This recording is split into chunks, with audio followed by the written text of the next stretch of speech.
Започваме. Така, това е последната част от обученията по киберсигурност. Темата е социално инженерство. Има причина да сме избрали социалното инженерство като тема и да разширим, нали, познанията в социално инженерство, да не са насочени само към фишинг, както обикновено правим. И причината е, че много от виртуалните, а и не само виртуалните измами в днешно време се случват по различни начини и не винаги са свързани с технологиите, а и в много от случаите всъщност технологиите не могат да ни защитат. Тоест нашите системи остават незащитени и обекта всъщност на атаките представляваме самите ние като служители или като граждани също така, нали, нещо, на което ще обърнем внимание. И затова темата е насочена главно върху социалното инженерство. И ще дадем различни примери за типовете атаки, за това как да се защитим от тях, за измами, които са се случили на местно ниво, тъй като често примерите, които срещаме в интернет, са по-скоро на, нали, се на някой друг, се в някоя друга държава. И смятаме, че това, нали, киберсигурността не е чак толкова важна, и че може да се случи на нас. Така. И ще започна с примерите, които съм извадил от интернет. Така. Това прозорче ще го преместя. Така. Те са от 2024-2023. Онлайн измама от името на Български пощи. Изпращат съобщение, че имате пратка, която да получавате с даден линк. И след това се случват разни неща, нали, които са приоритет на хакерите. Отново хакнати системата на СОС, хакнат имейла на политическа партия ГЕРБ. Горе вдясно виждаме един имейл, след като, нали, имаме достъп до техния имейл, се разпраща, нали, който ние можем да пропуснем. Също долу в ляво виждаме примера с рекордния удар, нали, с 12 милиона на компания, която след фишинг атака всъщност изменена IBAN. Това се случи миналата година. Хакерите откраднаха 12 милиона на тази компания. Също, нали, самата атака започва с социално инженерство и фишинг имейл. И нещо, което се случва пак в нашия регион, как хакери са източили 100 000 лева от пловдивски бизнесмен. Това са така актуални примери. Давам още няколко, които са насочени, както казах, към нас като граждани. Нали, това, което е с социалните мрежи, опити да ни се хакнат акаунтите. И след това пък ни искат откуп или искат пари от наши приятели и познати, след като са ни хакнали нашия акаунт, независимо дали е в социална мрежа или не. И също тук е една друга новина за, нали, разбира се, че ако нашия телефон е хакнат или устройство, киберпрестъпниците имат достъп не само до него, ами не само до имейла, а до цялата информация, която е на устройството и до всъщност данните, до които устройството има достъп, били те служебни или лични. И тук вдясно за Gmail новината, това е мисля, че е от преди 2 дни. Хакерска атака, насочена към потребителите на Gmail. Зад нея седи AI технология, Нали, атаката е подготвена с изкуствен интелект. Отново получаваме съобщение или известие, че акаунта ни е слабо защитен и трябва да предприемем дадени стъпки. Разбира се, тези стъпки са подготвени от хакерите, които да ги следваме и да придобият достъп до имейл услугата. Това тук са, мисля, че милиони бяха засегнатите потребители, но това е съвсем актуално от вчера или от този ден новина. Така че, нали, както виждаме, не само бизнеса, ами и ние като граждани сме обект на тези атаки.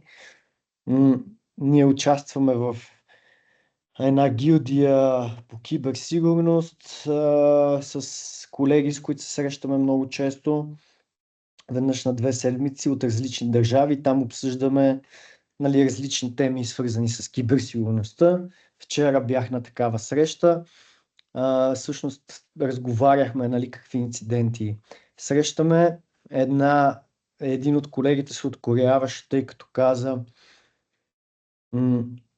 първо, системите, които ние поддържаме, са защитени по идентичен начин, но колегата единствен каза: при нас служителите на компанията в последните дни имало поне 10 атаки срещу приложенията за чат, както на личните телефони, така и на служебните телефони,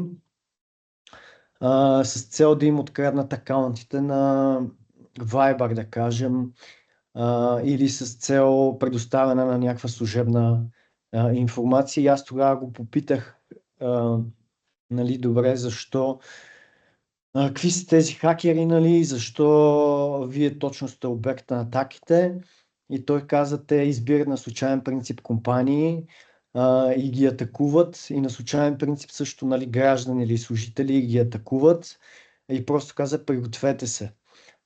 Както казах, системите са защитени по един и същи начин и политиките са горе-долу за киберсигурност едни и същи, и обученията, на които се набляга в тези отделни компании, които са част от една група.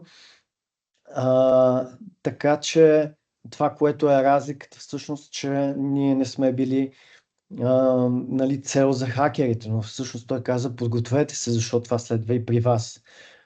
Особено когато има, да кажем, избори или някакви други неща. Ставаше въпрос за руски хакери в този случай, но каза, че много от акаунтите всъщност са хакнати, независимо, нали, както казах, от високото ниво на киберсигурност, тъй като се използва социално инженерство, при което също потребителят е подмамен.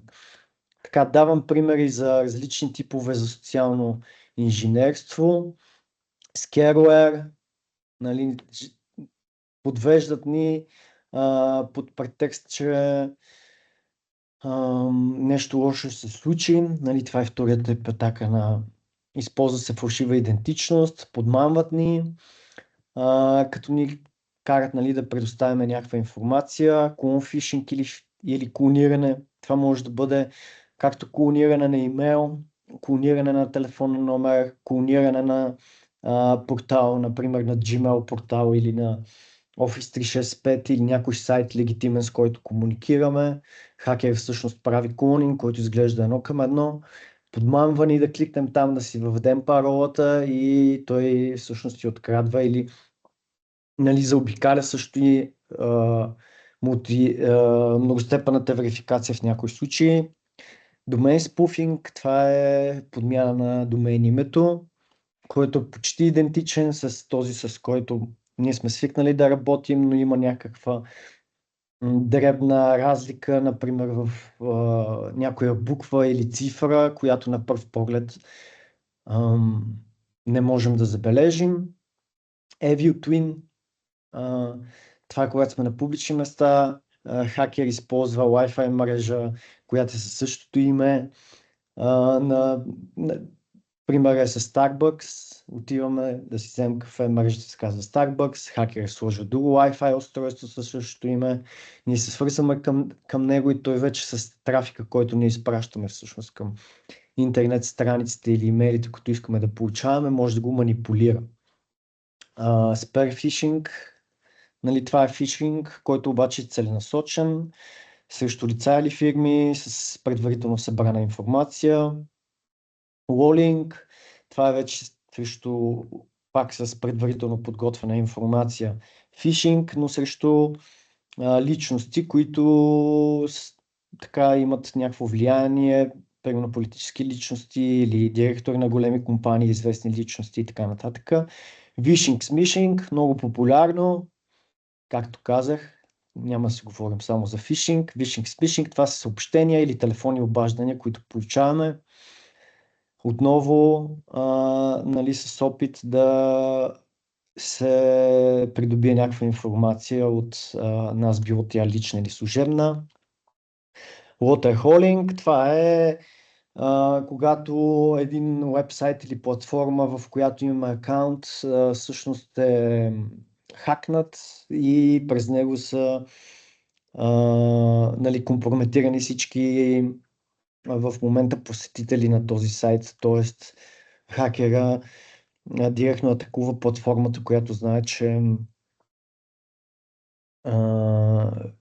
е посещавана от много потребители и така придобива достъп или инсталира някакъв злонамерен софтуер. MFA бомбинг, това е многостепенната верификация.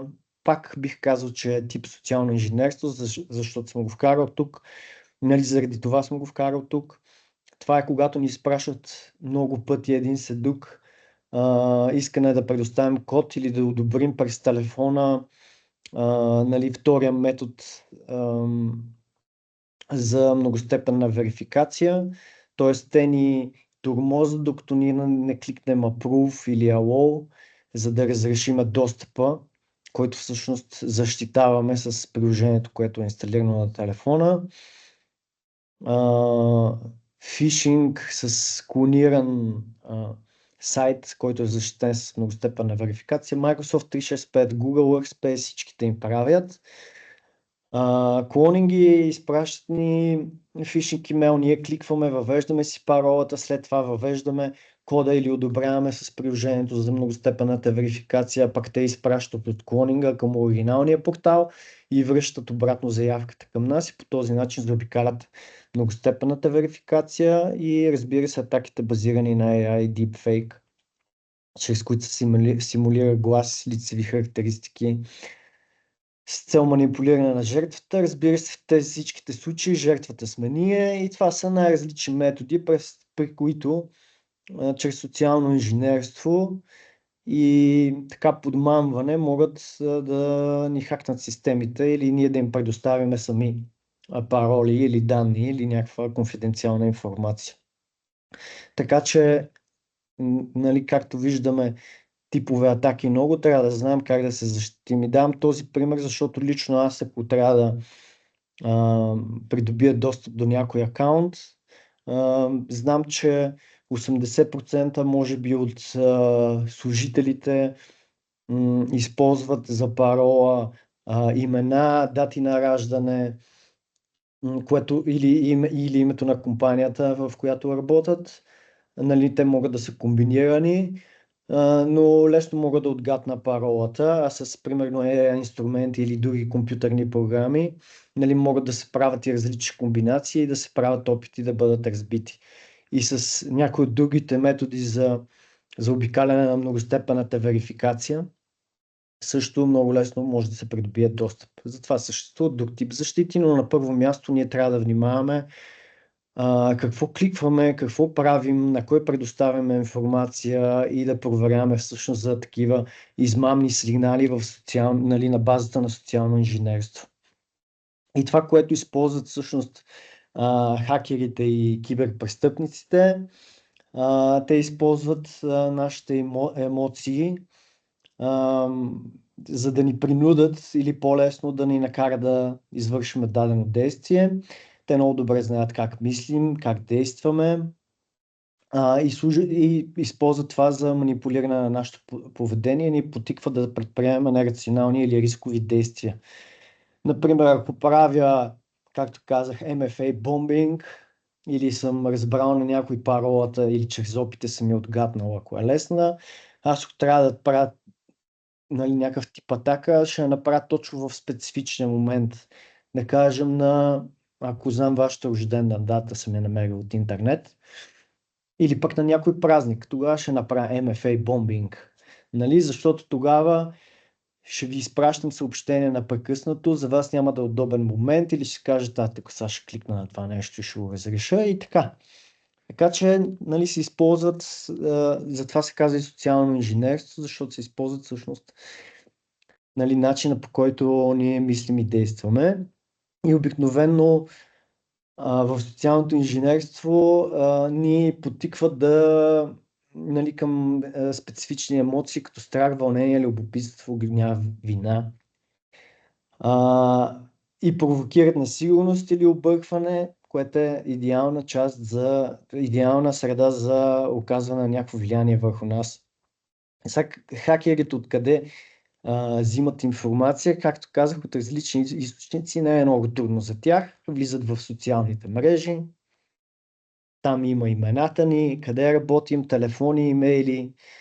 Т.е. те събират цялата необходима информация. Наскоро гледах и платформа, която са разработили на базата на AI и различни сензори и камери, в които минават покрай вас с камера, която изпраща вашия образ на компютър, свързан с AI. Той го разпознава, претърсва интернет и намира информация за вас. Нали, в реално време това нещо се случва. Така че трябва да внимаваме къде и какво публикуваме. И това са онлайн платформите, разбира се, социалните мрежи, Facebook, LinkedIn, Google. Но също използват изтекли данни в интернет, където също има пароли. На предишното обучение обяснявахме, нали, за какви са изискванията за пароли, как да ги защитим. Нали, компрометирани акаунти, ако някога някъде ни е изтекал, нали, метода за социално инженерство. Както казах, има много различни и от контрагенти и партньори. Също, ако, да кажем, хакнат един имейл на даден служител, той си кореспондира с 10 отделни компании, те могат през имейлите да, нали, да намерят допълнителна информация за още 10 служителя на други компании или пък съответно за нас. Така че информация и данни събират от абсолютно всякъде. Трябва да внимаваме къде какво публикуваме и трябва да знаем, че все пак тя е публично налична в някои случаи. Дал съм пример с моят профил в LinkedIn. Къде съм учил, къде работя, каква ми е позицията, имена и така нататък. Всички тези неща, разбира се, се използват от киберпрестъпниците. И как действат киберпрестъпниците? Първо поръчват, събират информация, нали, дали за компанията, за служителите или за някакви уязвимости чрез публичните източници, с които разполагат. Не винаги с публични източници. Както казахме, може да са база данни с изтекли пароли или някъде по Darknet да има допълнителна информация и избират подхода. Както видяхме, има различни типове атаки. Дали ще е по телефон, дали ще е с имейл, дали ще е на живо, нали, под какъв претекст, избират подхода в зависимост от това какви данни са събрали, подготвят се с фалшиви имейли съобщения, с инструменти за манипулация, те са налични и много добре известни и вече осъществяват самата атака, като ни изпращат, например, съобщения по имейл, по телефон или понякога и физическо проникване, нали, се извършва. И след това се започва една манипулация, нали, чрез която ние да предоставим информация и извличат данните. Накрая, при получаване на достъп до системите, нали, в повечето случаи тук говорим за социално инженерство, нещо, което ние сме предоставили, някакъв достъп, някъде сме кликнали или нещо друго сме направили. Нали, затова е насочена към служителите и към нас самите. Понякога се казва човешкия фаервол, т.е. защитната стена, това сме ние.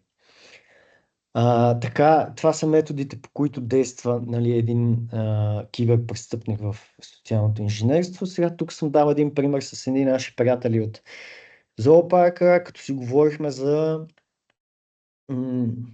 различните типове атака. Тук виждаме две страници на зоопарка, едната отляво Виждаме, пише Зоопарк София, има лъвчета, животни, пише телефона кой е, имейл в АБВ, уебсайт и администратор. И това е информацията. Има еди си колко лайка и последователи. Отдясно виждаме същата страница, Зоологическа градина София. Има адрес, има телефон, има имейл в Gmail, има веб страницата, има необходимите лайкове и последователи. Така че това горе-долу са две идентични страници, но едната е направена всъщност от така хакери или киберпрестъпници. И ние, ако не знаем или не внимаваме, нали, можем да се подведем. Коя е направена от киберпрестъпници? Предполагам, че дясната, тъй като в нея виждаме, нали, две картинки с зебра и жираф и на тях пише спечелете томбола, спечелете 40 билета и така нататък. Но на пръв поглед абсолютно еднакви страници, които не се различават. Това е тип клониране на Facebook страница в случая, но може да бъде клониране на друг сайт, на платформа, която ние използваме. Gmail, Microsoft 365, Outlook, нали, на всичките достоверни платформи, с които сме свикнали. Даже тук клонингите не са еднакви, те могат да се направят много лесно два еднакви и да бъдем подведени от киберпрестъпниците. Така, могат да бъдат намерени в Facebook и двете страници. Така, за фишинг, разбира се, ще отделим малко време. Риболов, начин на подвърване на потребителя, познат на нас, чрез измама или измишлена заблуда, с цел споделяне на лична или служебна информация, кликване на даден линк, инсталиране на приложение на компютъра или нещо друго. Най-често ни крадат паролите и се разпространява под формата на фалшив имейл. Фалшивия имейл вече хич не е трудно да го направиш да изглежда съвсем истински, а както казахме, може да подмениш домейна, можеш да сложиш логото на компанията, с която си пишеш, да го вземеш от някъде. Нали, обикновено хакерите са от едни специфични страни на изток, които пък много лесно могат да си направят превода словореда на фишинг имейла, така че да ни подмамят и с малко умения незабелязано всъщност да предоставим, нали, някаква информация, като ни измамат на базата на социално инженерство. И затова, като говорим за фишинг и разпознаване на фишинг, трябва да знаем правилото. Никога не се доверява и винаги проверявай. Трябва да си зададем правилните въпроси. И те са, нали, не само домейна да гледаме словореда и така нататък. Познаваме ли човека, лицето, което се свързва с нас? Каква е причината да се свързва с нас? Какво иска да направя?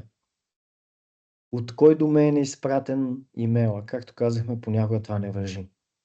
Следва ли е познатия модел на комуникация? И да проверяваме винаги за фишинг сигнали. Елемент на спешност, словоред и визия на съдържанието, наличие на линкове и прекачени файлове, разлика между домейни и име на изпращача.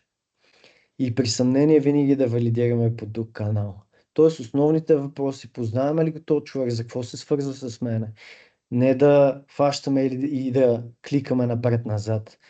Кой не иска да си смениме паролата? Защо не иска да си смениме паролата? Откъде идва тая заявка? Нали, ако някой ни срещне на улицата и ни попита, ще ми кажеш ли каква ти е паролата за имейла? А вие ще му я кажете ли? Предполагам, че не, защото то човек е непознат за вас. Плюс това, нали, каква е причината да ви иска паролата за имейла? Това е конфиденциална информация. Също е и с имейл комуникацията. Нали, когато получите писмо, не трябва да се доверяваме, винаги да проверяваме. Разбира се, когато става въпрос за фишинг, първо, че, нали, при задаване на въпросите, това нещо ние трябва да го направим, няма как някой друг да ни каже. Но някои системи позволяват, нали, фишинга да се рапортува или докладва и да блокираме всъщност изпращача, когато забележим или видим, че има фишинг сигнали. Разбира се, не всички имейл платформи това го позволяват, но Report Phishing, ако разполагате с такава функция, трябва да се използвате, тогава имейл се изпраща в системата, проверява се автоматично, съответно вашите колеги, ако вие сте го направили това нещо, нали, имейлът ще бъде блокиран към тях. А също можете да си блокирате, когато вече разпознаете, че това е фалшив имейл, да си го блокирате сами от опциите в Outlook. Това е препоръчителният метод за докладване на фишинг, също и за блокиране, така че първо да не се разпространява, ако това е, нали, измамно съобщение, второ да го блокираме и да не получаваме никога повече самото съобщение. Сега, преминаваме нататък. Както казахме, не само фишинг, съществуват много типове измами и ние трябва да знаем за тях. Нали, идеята е тук да сме бдителни и да знаем, че съществуват, за да може да се предпазим. Виртуални измами, смяна на IBAN. Не помня на всеки 2 седмици ли имаше оплакване или на всяка една, или на всеки 2 седмици имаше компания, която, нали, по този метод е изгубила пари. Това е хакнат имейл, подменен IBAN в фактура, която се изпраща. Изпращаше ни пари някъде в африканска държава, които не могат да се проследят. Много често срещано и от киберпрестъпност в ГДБОП. Също имаха новина и видео, нали, за това нещо и бях дал пример с 12 милиона една компания. Тоест ние самостоятелно си превеждаме парите по чужда банкова сметка. Романтични измами по интернет запознанства, нали, говорят се ни неща, нали, голяма любов и така нататък. Накрая много често свършва с измама за инвестиция в някакъв голям размер от пари. Нали, естествено се използва, сега съм в нужда, еди си какво ми се случи, моля помогни ми. Сайтове за продажби на употребявани стоки, не знам, OLX ли е единствения пример, но като така популярна система, публикуваме нещо, свърза се някой с нас, даш ти плата, тук си вкарай кредитната карта и ни взимат парите. Продажба на ефтини стоки, разбира се, фалшиви обяви, нали, с фалшиви сайтове, с непроследими след това начини, по които като си въведеме номера на картата ни взимат парите, например с Revolut и други такива подобни платформи, измами с криптовалута, кражба на онлайн самоличност, естествено имейлите ни, социалните ни, акаунтите в социалните мрежи и така нататък. Фалшиви обяви за работа. Напоследък има и други свързани с обява за работа, но това ще разкажа по-нататък. И фалшиви куриерски пратки. Имате пратка, кликнете тук, дайте данни за картата или предоставете някаква парола. Нали, тия всичките неща са тип виртуални измами, които се случват и е хубаво да обърнем внимание, но също съществуват и физически измами. Фалшиви пакети с пратки за дискове и флашки, любимото ми хвърлени флашки, каква е тази флашка, чакай да си я вкарам в компютъра, айде всичко се криптира, нали? Но това си стар метод, или с пакети на софтуер, които, разбира се, на базата на социално инженерство са ги направили идентични да изглеждат с писмо от Microsoft, с флашка с логото на Microsoft и така нататък. Нали, подарък безплатен, с който да си заразиме компютъра, QR кодове, NFC кодове. Значи трябва да знаете примера, който съм дал на картинката долу в дясно е с QR код, просто видеото не можах да го сваля. Но това е човек, който на табела официална, някой друг е залепил отгоре фалшив QR код и той го намира и го отлепя. Значи атаките с QR код, имаше една, която беше направена като сканираш QR кода, в зависимост от това дали си го сканирал с Android или iOS или с компютър, няма значение. С какво те праща през различен портал, който е специално подготвен с зловредна програма, която да ти зарази компютъра и след това да ти го хакне. Така че, нали, физическото социално инженерство, измами са също налични. Скимерите, разбира се, които са на ATM машините, на банкоматите, отгоре с капачета или клавиатура фалшива, в която ни сканират картата и ни взимат пин-кода. Също може да видите по банкоматите слепило има залепени, фалшива пощенска кутия пред банка, в която пък така недобронамерените лица събират нали, бележките от банката на хората. Разбира се, това всичко се използва за атаки. Смишинг, това е SMS фишинга, много популярен, WhatsApp, Viber и всякакви съобщения, нали, получаваме. И телефонните измами. Значи за смишинг е долу вдясно картинката е даден пример за пощенско известие, как е пристигнала нашата пратка с линк, нали, как да кликнем. Това всичкото е измами. Телефон фишинг или вишинг, това са директни обаждания. Също, както казах, в групата, в която членуваме, и не само, колеги са ми казвали, нали, обаждат ми се по телефона, казват ми, аз съм колега на твой колега, нали, можеш да ми предоставиш еди си каква информация за продажбите на компанията или нещо друго. Имахме случай, в който колежка отива ще пътува в чужбина, обажда се на IT-то, казва, включи ми роуминга, за да мога да имам минути. Тя отива на летището, получава телефонно обаждане, уж от мобилния оператор, който казва: здравейте, знаем, че искате да си включите, че ще пътувате и нали, ви е необходим роуминг. Сега, за да ви го включим, нали, ще получите друго телефонно обаждане с код и просто ни продиктувайте кода. Хакерите в това време се опитват да й хакнат акаунта.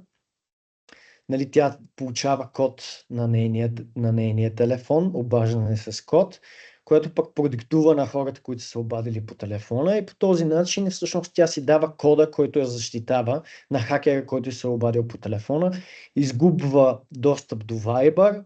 Viber акаунта й е хакнат, разпратено е съобщение на нейни приятели, че пътува и има нужда от нали, някакви финанси, защото е закъсала. Разбира се, най-близките й пращат пари. Тя в момента, в който затваря телефона, разбира, че са и хакнали по този начин акаунта. Те не са и хакнали акаунта, те са я измамили с телефонно обаждане. Нали, тук няма технология някаква специална, която да е могло да защити, но това е телефонния фишинг или вишинг. И нали, горещата тема, изкуственият интелект, който може да се използва и се използва в социалното инженерство. Атаки базирани на поведение, могат да анализират поведението на потребителите, да намират уязвимости, особено в социалните мрежи, в зависимост от това какво публикуваме. Нали, това е един компютър, една огромна база от данни, която може да използва тези данни, за да ни дава някакви препоръки, да взима решения или да ни дава идеи. Има също хакерски специални, примерно ChatGPT, но само за хакери, защото ChatGPT не може да го ползваш за това. Ако го питаш, дай ми 100 варианта за пароли, ще ти каже, че не може да ти ги дадеш, защото може да ги използваш за нали, недобронамерени цели, но има инструменти, които са базирани на ChatGPT. Те са налични в интернет, може да проверите, които са специално точно за това нещо, т.е. за предотвратяване на хакване, но и хакерите също могат да ги използват. Така че тук вече не говорим за някой от някъде да измисля как нас да ни подмами. Тук излизат 10 варианта, в които да ни напишат имейл съобщението или какво да ни кажат по телефона. Нали, съответно може да се използва в фишинг, да ни създадат супер персонализирано съобщение, така че да не разберем със събрана информация. Другите атаки, базирани на AI, са deepfake атаките, в които пък хакерите си променят гласа, променят си визията, също могат да направят живо предаване или среща с някой от нас с променени лицеви характеристики, нали, да изглежда на абсолютно друг човек. И атаки базирани на AI с malware, нали, които пък се опитват да хакнат дадена система безброй пъти, докато всъщност успеят, и AI базираното разбиране на пароли. Там няма нужда даже да коментираме лесни пароли, имена, както казах, дати на раждане и така нататък. Става за секунди. Сега ще обърнем внимание на deepfake атаките. Значи използват се в много, нали, за много неща, за манипулация, дезинформация, манипулиране на доверие или на обществено мнение, разпространяване на омраза, провокации и така нататък. Но се използват и за, както казах, симулиране на глас или на лицеви характеристики. И долу в дясно съм изрязал Finance Worker Pays Out 25 милиона. Това е реален случай от тази година, в която, мисля, че в Хонконг беше, компания базирана. CFO-то на компанията се обажда на този служител, той си изпраща съобщение, подправено с deepfake, изглеждащо едно към едно с него, с неговия образ и с неговия глас, в който, нали, му казва, разбира се, измисля някаква причина и го кара да преведе 25 милиона долара. И тук няма всъщност защита, ако ние получим такова съобщение. Тъй като хакерите също, има примери колко лесно се здобиват до мобилни номера или достъп до телеком услугите, могат да сменят номера, могат да си преправят гласа на примерно шефа на компанията, да ни се обади и да ни каже направи еди си какво. Затова социалното инженерство е много важно. Ние трябва да сме внимателни, бдителни и да знаем нали, точно как да се защитим и че такъв тип атаки всъщност съществуват. Тук съм извадил от социалните мрежи едно видео, което всъщност те са две, аз ви ги бях пращал, в което са направили фалшива страница с звук и глас, образ и глас на известни български лица. Сега ще го пусна. Надявам се да има звук.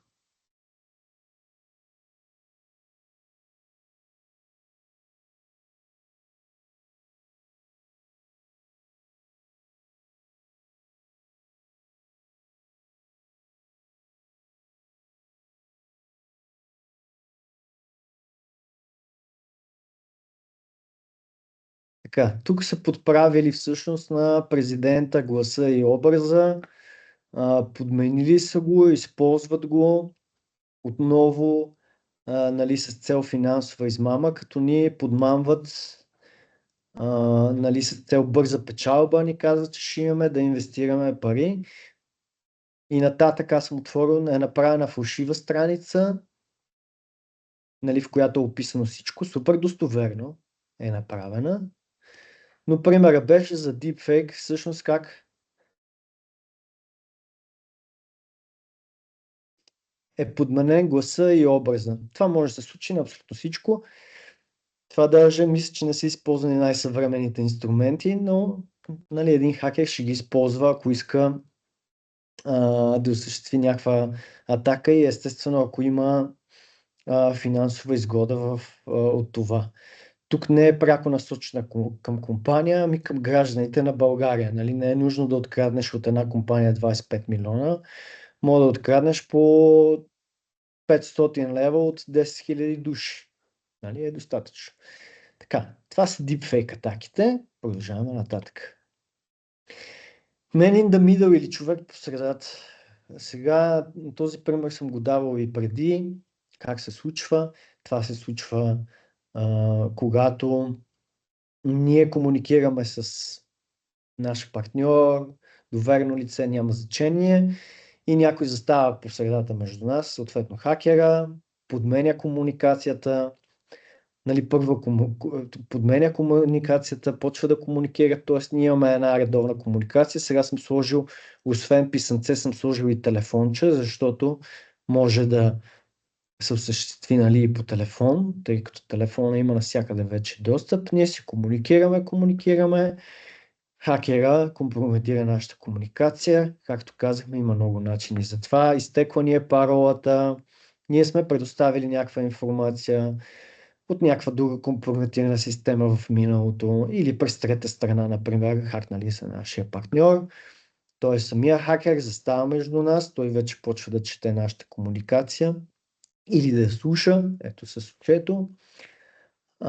И е много лесно с модерните инструменти да прочете цялото съдържание на имейлите, да разбере ние кога комуникираме, кога правим преводи или изобщо, нали? И след това да осъществи това план, който какъв е, да подмени комуникацията, както дадохме пример с айбаните, сменя айбана, изпраща го на нашия партньор. Той вместо да ни изпрати на нас пари, изпраща на някъде другаде. Нашия партньор какво ще направи? Ще спре да работи с нас, защото ще каже, вашите системи не са защитени. Или краде информация и данни за нашата компания, или компрометира вътрешна система, или унищожава дадени активи. Man in the middle може да не е само в имейла, както казах, Man in the middle е също, когато някой сложи безжична Wi-Fi мрежа и ние се свържем с нея и той почне нали, да прочита трафика всъщност и информацията, която ние изпращаме към дадена платформа. Или както когато клонират даден уебсайт и ни изпратят фишинг имейл и ние си въведем паролата в фалшивия уебсайт, тогава хакера е между нас и между другата платформа и така се заобикалят всякакви защити. Така, давахме много примери, нали, в които по всякакви начини, в които в повечето случаи, нали, технологиите, антивирусната програма, firewall, апдейтите на Windows и така нататък не могат да ни защитат. Ние трябва да се защитим сами. И затова трябва да знаем, че предпазливостта не може да ни навреди. И кой може да разпознава атака базирана на социално инженерство? Това сме ние самите. Само ние можем да я разпознаем, защото тя се случва на нас и технологията няма да ни помогне. Нито някой друг. Трябва отново да зададем правилните въпроси. Познаваме ли лицето, което се свързва с нас? Има ли причина да се свързва с нас? Какво иска да направя? Трите най-важни въпроса. И след това, има ли сигнали за социално инженерство? Разбира се, първият сигнал, спешност, натиск за бързо действие. Нали, тогава нашите емоции работят и ние предприемаме нерационални действия. Претенция за авторитет. Аз съм, не знам кой, аз съм от еди коя компания, аз съм ти колега, аз съм шеф ти или нещо друго. Нали, също авторитетът действа на нашите емоции. Липса на яснота. Много общо се говори. Не се знаят детайлите. Неочаквани запитвания, канали за комуникация. Затова държим, комуникацията става по официалните канали. Нали, не става. Значи хакерите опитват през всякакви канали, през личните ви номера, през WhatsApp, през Viber ще ви пишат и така нататък. Ще искат се възможни работи, нали, свързани с работата. Липса на ясни детайли, то е горе-долу се покрива с липса на яснота. Офертата е твърде добра, за да бъде истина. Това са, нали, сега ще спечелите пари, промоция, томбола и така нататък. Имате пратка, нали? Имаме пратка, ама ние не знаем каква е тази пратка изобщо. И изискване за предварително плащане. Това са едни сигнали за социално инженерство, в които трябва, нали, да ни задействат една лампа. Нали, след като зададем първите три въпроса, нали, познавам ли го човека, който иска нещо от мене, има ли причина и така нататък. Нали, това ще ни направи по-предпазливи.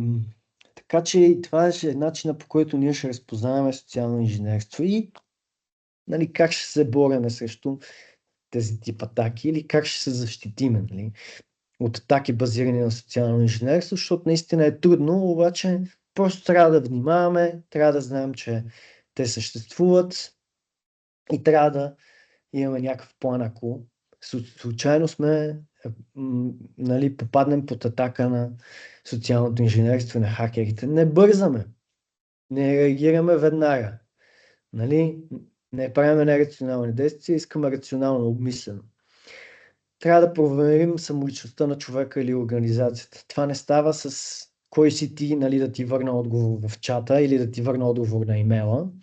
Това става като намериме официална информация, дигнеме телефона на фирмата, от която ни пишат и попитаме, нали, има ли такъв човек, какво иска, т.е. потвърждаваме, валидираме по някакъв друг канал. Ако разбира се, знаем, че това е измамник, другия вариант е, нали, спираме вече комуникацията с него, блокираме номера, имейла, акаунта, каквото и да е. И не споделяме лична информация. Дадох пример, ако някой ни срещне на улицата и ни попита, нали, дай си банковата карта или паролата за банката или паролата за отключване на фирмения компютър или дай някаква друга информация. Не споделяме просто лична информация с никой. Включително паролите не трябва да се споделят с никой, дори с IT-тата. Така, ако нещо се случи, разбира се, трябва да наблюдаваме акаунтите си и системите за някакви аномалии и ако сме предоставили на някой дадена парола или имаме някакво съмнение, просто веднага да я променим, разбира се, с надежна така. Ако вече има някакъв тип измама, трябва да докладваме, нали, или нещо друго. Ако имаме съмнение, трябва да докладваме на съответната организация или когато, нали, вече се касае за извършено престъпление на органите на реда. Това са начина ние да се защитим от такъв тип атаки. И нашите 10 съвета, разбира се, накрая, да не вярваме на всичко, което виждаме, да не се доверяваме, винаги да проверяваме. В имейлите да не кликаме на прикачени файлове, да докладваме, както казахме, да внимаваме при спешни ситуации, да не предоставяме лична информация, да анализираме ситуацията, да не реагираме, нали, бързо и да проверяваме за разни неточности, неяснота, липса на детайли. Когато става въпрос за линкове в имейли или други неща, да гледаме, но да не кликваме и да валидираме по официален канал. Така ще останем защитени. Надявам се ние и вие всички заедно. И с това нашата тема